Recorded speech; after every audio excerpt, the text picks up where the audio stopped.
This is Auschwitz-Birkenau, the largest Nazi concentration camp. In 1944, my grandmother was deported here from Hust, Hungary. She was 25, taken with her mother and sister. She survived. Many didn't. I came to understand what she went through and to see for myself what this place really was.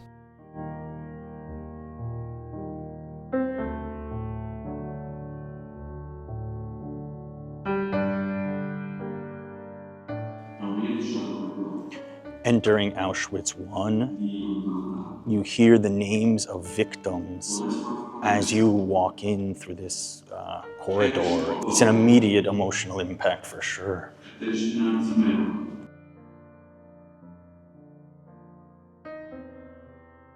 My grandma was amongst the 440,000 Hungarian Jews that were sent to Auschwitz-Birkenau. It was one of the last major operations for a country that had a lot of Jews, and not a whole lot survived. She was here from May 1944 until January 1945. Then she went on a death march and eventually ended up in Germany, where in the spring of 1945, she was liberated by the British. So here I am now on the grounds of Auschwitz I. I have to say, I mean, it's an immaculately kept property for all of the atrocities that took place here. I don't think just walking in, somebody off the street could imagine the amount of death and chaos that occurred in this place. I'm walking through the main entrance now into the camp with the infamous sign behind me that in English says, "Work shall set you free," which certainly was not the case here. And it's a little after 5 p.m. This is a self-guided tour, which in the summertime you can do late. And as a result, it's not that busy right now, which is kind of what I wanted. I wanted it to be more kind of a reflective experience. I did come here 10 years ago on a tour. I don't remember a whole lot about that. And to come here and make a video and focus maybe more on the emotional toll of being here and having lived 10 more years and being married now, the meaning of this place and reflecting on it. My grandma having been here. Yeah, we'll see. This is block 18, and it's dedicated to the memorial of the Hungarian Jews, which my grandma was. And honestly, if I saw her picture somewhere here, it wouldn't 100% shock me, and I'll tell you why.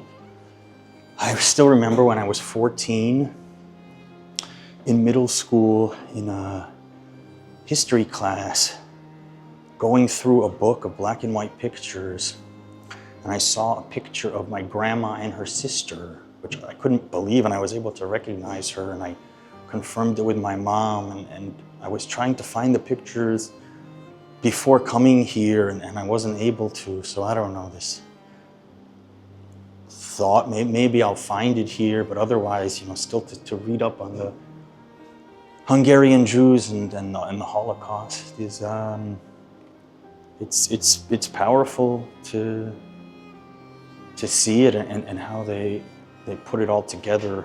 The walls in here are where many prisoners were executed, and you can see flowers here in commemoration for many of them, and many were Polish citizens in this part.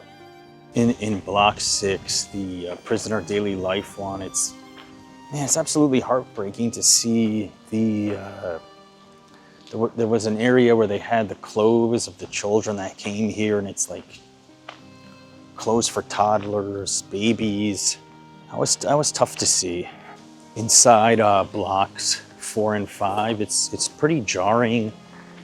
They have prosthetics from the people that were deported here, glasses, suitcases, and you see the people's names on them. I mean, they really have left it completely intact, and they even had one area that you're not supposed to film, and I didn't, of human hair that they shaved off people's heads after they arrived here.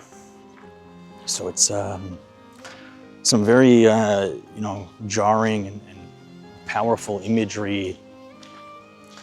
And to me, seeing all these different blocks, there's at least 25 of them, just seeing how precise and calculating everything was here, just an efficiency to carry out what the Nazis wanted to during the Holocaust was quite an undertaking, and it's crazy in a way to see just how organized they were about doing it.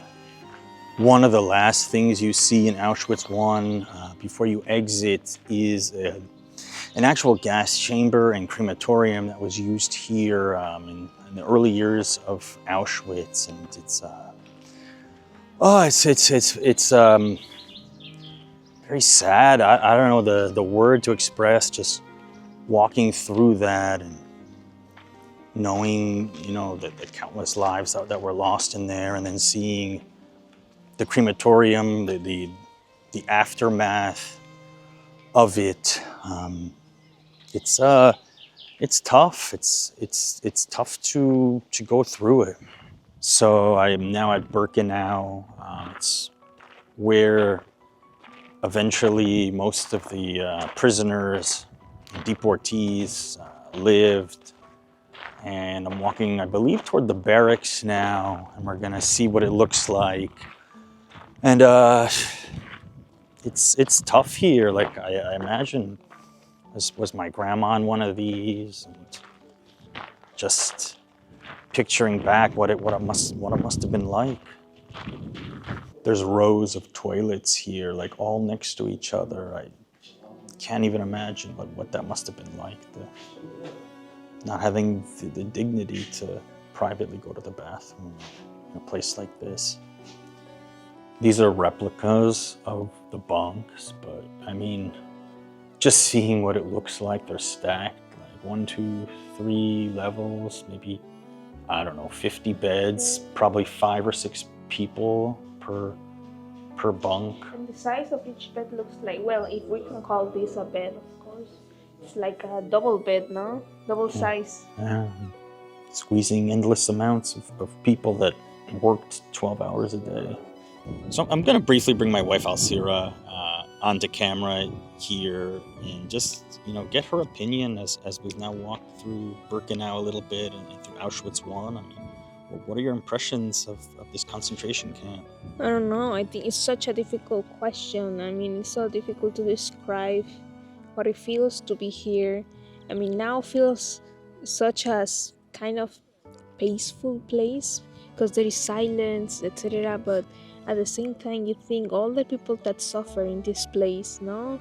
And not only Jews, people from other races, nationalities, etc. So, I don't know, it's incredible the amount of people, because we're millions that suffer in this place and all the trauma that is behind these walls, no?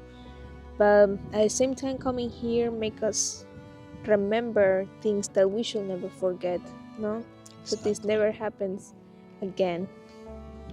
Some of you might be curious if my grandma ever told me any stories about her time here or during the Holocaust. And to be totally honest, she didn't, tell me much.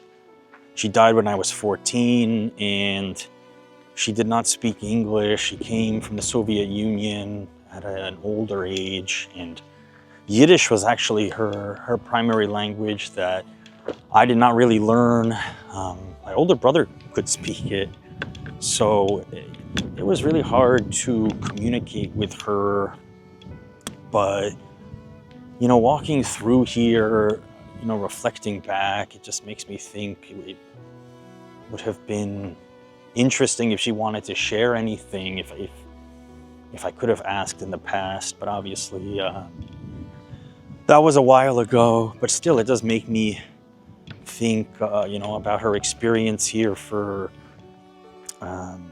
8 months and having to do a death march and really just putting things into perspective in life, how difficult some people really did have it, and you come here and you remember, you honor, and I think that's important, and to reflect on your own life and to think about the atrocities that occurred in the not so distant past, only 80 years.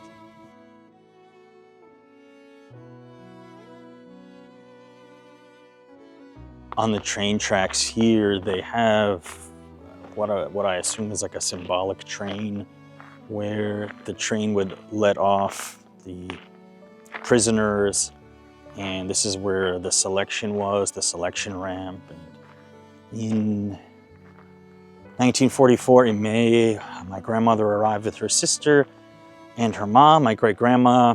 My grandma and sister went in one direction into forced labor, and their mother, my great-grandmother, went the other way and was sent to the gas chamber. And that's just, I don't know, it feels horrible to say and express here as I'm walking right where it was all taking place. I'm walking now on the final road that many of the individuals who were chosen to go to the gas chamber walked, separated from the barracks on the other side.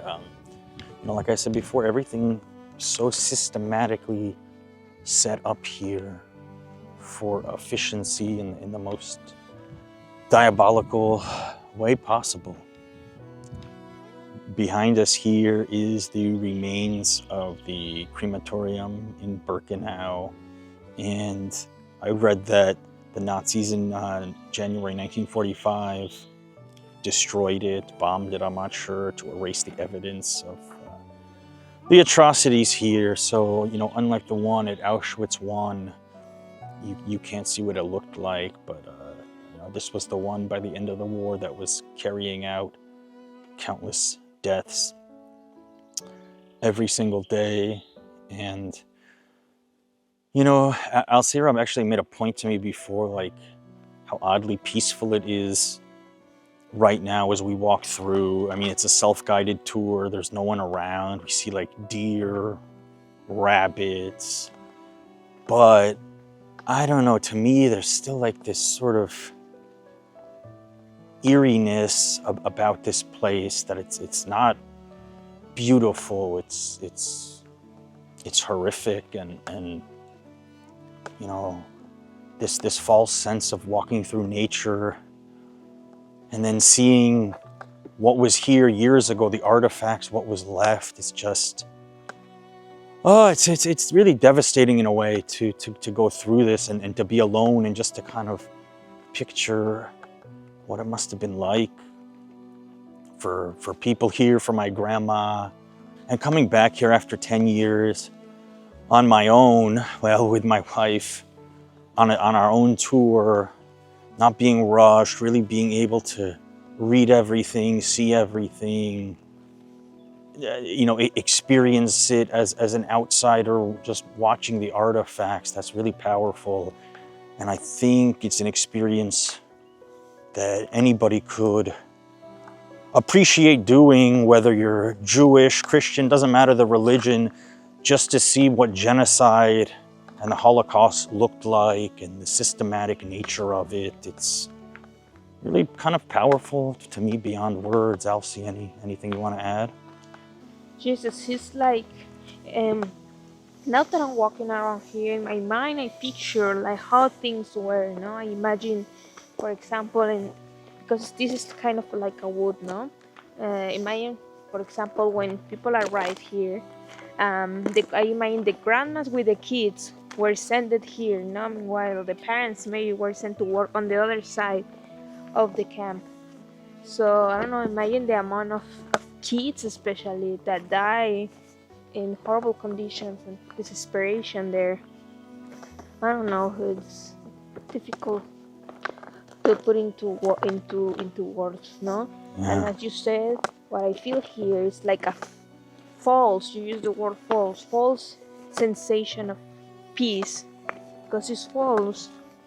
At Yeah. the end, nothing is gonna change what happened in this kind of wood Yeah. But area. it's important to remember, I think it's important to keep this place intact exactly as it is, as a living memorial to all of those who perished at Auschwitz and at the Holocaust. Guys, thank you for tuning in for this one. Bye. Bye.